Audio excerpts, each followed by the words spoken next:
মুড়িঘণ্ট কম বেশি অনেকেই বানাতে জানেন, কিন্তু এই পদ্ধতিতে করলে টেস্ট কিন্তু সবথেকে ভালো আসে। সেটা আজকে আমি এই ভিডিওতে দেখাবো, সাথে কতটা জলের পরিমাণ রাখবেন সেটা আপনাদের বলে দেবো।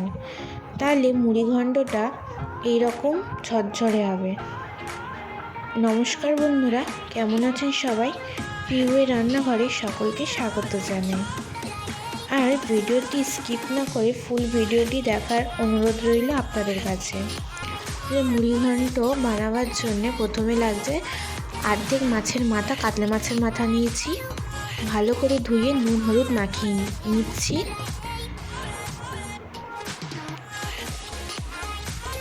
এবার পাশে 50 গ্রাম মতন গোবিন্দভোগ চাল নিয়েছি, ওটা আমি আধ ঘন্টার জন্য ভিজিয়ে রেখে দেবো।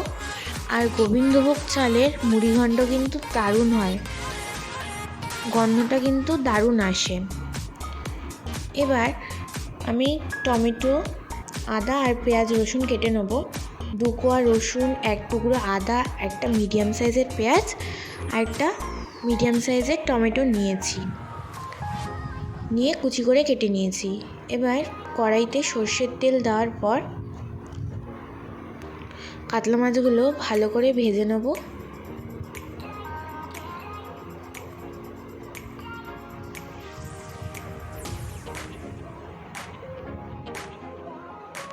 উল্টে পাল্টে ভালো করে ভেজে নিচ্ছি। এবার একটা মিক্সিং জারে 2 কোয়া রসুন, 1 টুকরো আদা আর একটা মিডিয়াম সাইজের টমেটো আর 1 চামচ জিরে ভালো করে পেস্ট বানিয়ে নেবো। আর 2টো কাঁচা লঙ্কা আর একটা শুকনো লঙ্কা ভালো করে পেস্ট করে নিয়েছি। আর দেখো এখানে মাছ ভাজাটাও হয়ে গেছে, মশলা করতে করতে তুলে নেব।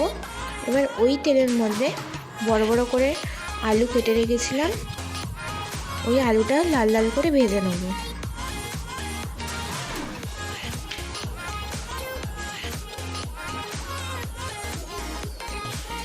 লাল করে ভাজা হয়ে গেছে, এবার আমি তুলে নিচ্ছি। ওই কড়াইয়ে যেহেতু তেল রয়েছে, ওর মধ্যে দিলাম জিরে, একটা শুকনো লঙ্কা আর একটা তেজপাতা দিয়ে ফোড়ন দিলাম। ভালো করে ভেজে নেওয়ার পর দিলাম একটা মিডিয়াম সাইজের পেঁয়াজ কুচিটা আমি ভালো করে ভেজে নেব লাল লাল করে। ভাজা হয়ে গেলে এখানে মশলাটা দিয়ে দেবো।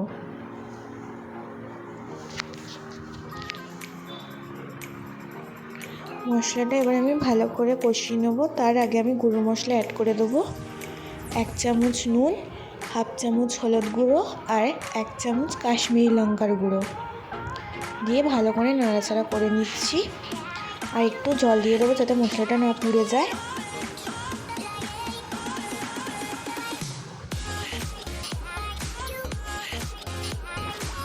এখানে দেখো আধ ঘন্টা হয়ে গেছে, চালটা ভিজেও গেছে, মশলা কষানো হয়ে গেছে। তাকে চার সাইড দিয়ে তেল ছেড়ে দিয়েছে। এবার আমি ভাজা আলুগুলোকে দিয়ে দিলাম। ভাজা আলু দেওয়ার পর এবার মিশিয়ে নেব। মিশিয়ে নেওয়ার পর দেবো ভিজিয়ে রাখা চালগুলো। এবার একসাথে ভালোভাবে মিশিয়ে নেব। তারপরে এর মধ্যে দেবো মাছের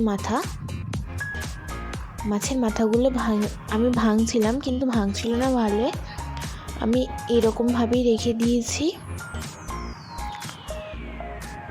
পরে নাড়তে নাড়তে বা সিদ্ধ হয়ে গেলে ভেঙে যাবে একাই, তার জন্য আমি আর ভাঙিনি।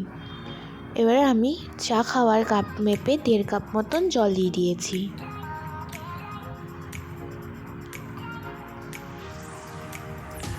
জল দেওয়ার পর এবার আমি ঢাকা দিয়ে দেবো। দেখো জলটা অনেকটাই কমে গেছে, মানে ফুট এসে গেছিলো, ফুট এসে অনেকটাই জলটা কমে গেছে। এখনও পর্যন্ত আলু সিদ্ধ হয়নি, চালটাও আর একটু সিদ্ধ হবে, তার জন্য আরবারও একটু ঢাকা দিয়ে দেবো কিছুক্ষণের জন্যে। কিছুক্ষণ পর দেখো পুরোপুরিভাবে জল শুকিয়ে এসছে। এবার আলুটাও সিদ্ধ হয়ে গেছে।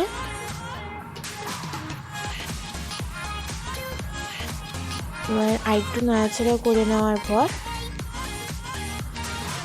এর মধ্যে গরম মশলা দিয়ে দেবো।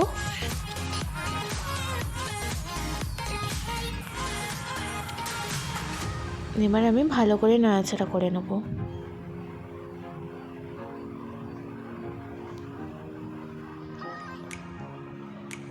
এবার গ্যাসের ফ্লেমটাকে বন্ধ করে নামিয়ে নেব। এবার আমি সার্ভ করে দেখাচ্ছি, দেখো। আশা করি আজকের রেসিপি আপনাদের ভালো লেগেছে। যদি ভালো লেগে থাকে তাহলে অবশ্যই বানিয়ে খাবেন।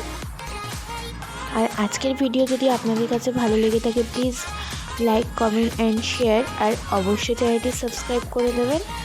আজকের জন্য এইটুকুই। আবার পরের দিন নতুন রেসিপি নিয়ে হাজির হব। ততক্ষণ সুস্থ থাকবেন, ভালো থাকবেন।